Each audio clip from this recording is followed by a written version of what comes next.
राधे राधे भक्तों, जय श्री कृष्णा, जय श्री बांके बिहारी लाल की जय।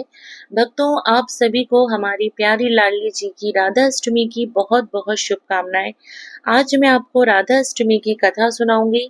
जिन भक्तों ने हमारी प्यारी लाडली जी का व्रत तो किया है किंतु उनकी कथा श्रवण नहीं किए, तो ये वीडियो आप जरूर देखिए व श्रवण करें। तो कथा प्रारंभ करती हूँ। जय श्री राधे। भाद्रपद की माह की शुक्ल पक्ष की अष्टमी तिथि का दिन था। महाराज वृषभानु यमुना नदी में स्नान करने गए थे। यमुना नदी में स्नान करने के बाद महाराज प्रकृति के मनोरम दृश्य का आनंद उठाने लगे। प्रकृति के दृश्यों को देखते देखते उन्होंने यमुना नदी में बहुत ही सुंदर कमल का फूल देखा। महाराज वृषभानु अपने कदमों को रोक नहीं पाए और महाराज वृषभानु अपने आप कमल के फूल की तरफ बढ़ने लगे। कमल के फूल के पास पहुंचकर महाराज आश्चर्यचकित रह गए। उन्होंने देखा कि कमल के फूल पर एक लक्ष्मी स्वरूपा छोटी सी कन्या है। महाराज जी ने चारों तरफ देखा कि कौन अपनी छोटी सी कन्या को कमल के फूल पर लेटा कर चला गया है। इधर उधर देखने पर, आवाज लगाने पर भी कोई नहीं आया। तभी महाराज वृषभानु जी के हृदय पर वात्सल्य उमड़ने लगा। पितृभाव से प्रेरित होकर महाराज वृषभानु ने कन्या को अपनी गोद में उठा लिया और वो सोचने लगे कि कौन है ये इतना निर्दयी कि अपनी इतनी सुकोमल कन्या को छोड़कर चला गया है। महाराज उसको अपने से दूर नहीं करना चाहते थे, मगर संकोचवश अपने साथ भी नहीं ला पा रहे थे, क्योंकि उन्हें पता नहीं था कि ये कन्या किसकी है।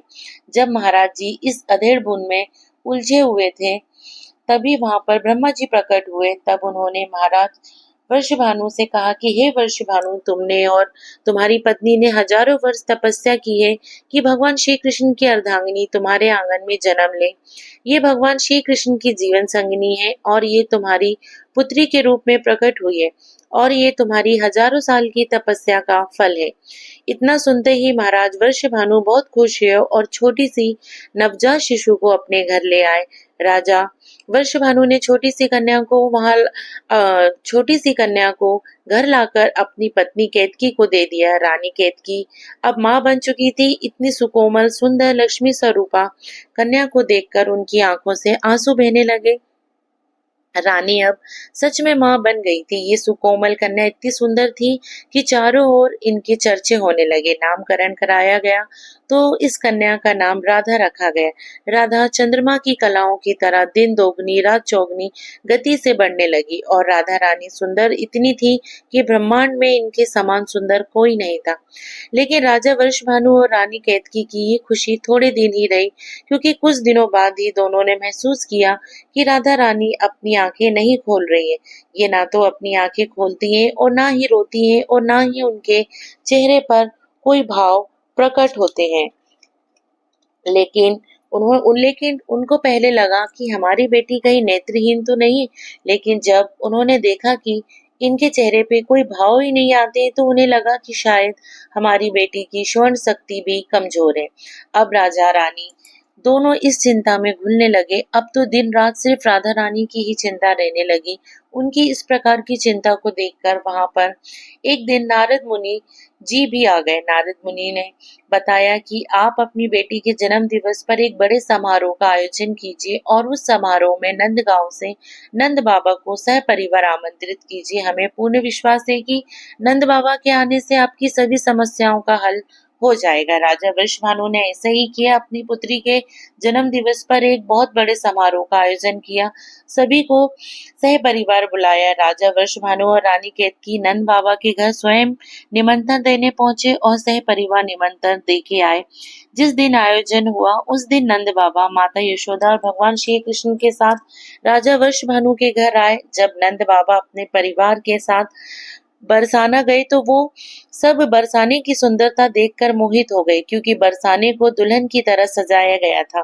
नंद बाबा बहुत दिनों बाद आए थे, इसलिए नंद बाबा और माता यशोदा सबसे मिलने में बहुत व्यस्त थे। तभी उसी समय छोटे से कृष्ण कन्हैया अपने छोटे छोटे पैरों के बल चलकर वहां पहुंच गए, जहां राधा रानी एक सुंदर से पालने में लेटी हुई थी। जैसे ही भगवान श्री कृष्ण पालने के नजदीक पहुंचे, उनकी खुशबू से ही राधा रानी समझ गई कि मेरे प्राणनाथ आ गए हैं। जैसे ही भगवान श्री कृष्ण ने उन्हें स्पर्श किया, वैसे ही राधा रानी ने अपनी आंखें खोली। सबसे पहले भगवान श्री कृष्ण के दर्शन किए, उसके बाद राधा रानी ने रोना शुरू कर दिया। उनके रोने की किलकारी से पूरे महल में खुशियां गूंज गईं। महाराज वृषभानु और रानी केतकी भी बहुत खुश हुए, क्योंकि उनकी बेटी ने पहली बार कोई भाव प्रकट किया था। इस तरह पूरे बरसाने में खुशी की लहर छा गई। राधा रानी ने सबसे पहले भगवान श्री कृष्ण के दर्शन किए और आगे चल के हमारी श्री जी भगवान श्री कृष्ण की नित्य संगिनी बनी और उनकी लीलाओं में उनकी सहायता की। जो भी कोई हमारी प्यारी राधा रानी सखी को प्रसन्न कर लेता है, वो भगवान श्री कृष्ण को पा लेता है। भगवान श्री कृष्ण को पाने का केवल एकमात्र रास्ता हमारी प्यारी राधा रानी है। जन्माष्टमी का व्रत आपका तभी पूर्ण माना जाता है जब कोई पूरे प्रेम भाव से हमारी प्यारी राधा रानी जी का राधा अष्टमी का व्रत धारण करता है। राधा रानी के व्रत से घर में सुख समृद्धि हमेशा बनी रहती है। उन्हें श्री राधा रानी स्वयं अपनी कृपा प्रदान करती है। हमारी लाली श्री जी बहुत ही निर्मल व कोमल मन की हैं। तो हे राधा रानी, इस कहानी को कहते सुनते हुंकारा भरते सब पर अपनी कृपा दृष्टि बनाए रखना और सबकी मनोकामना पूर्ण करना। तो ये थी हमारी राधा अष्टमी की व्रत की कथा। तो आप सभी भक्तों, हम आपसे मिलते हैं नेक्स्ट वीडियो में। तब तक श्री राधे राधे। और आप भी राधा अष्टमी के व्रत पे ये कथा जरूर श्रवण करें। राधे राधे।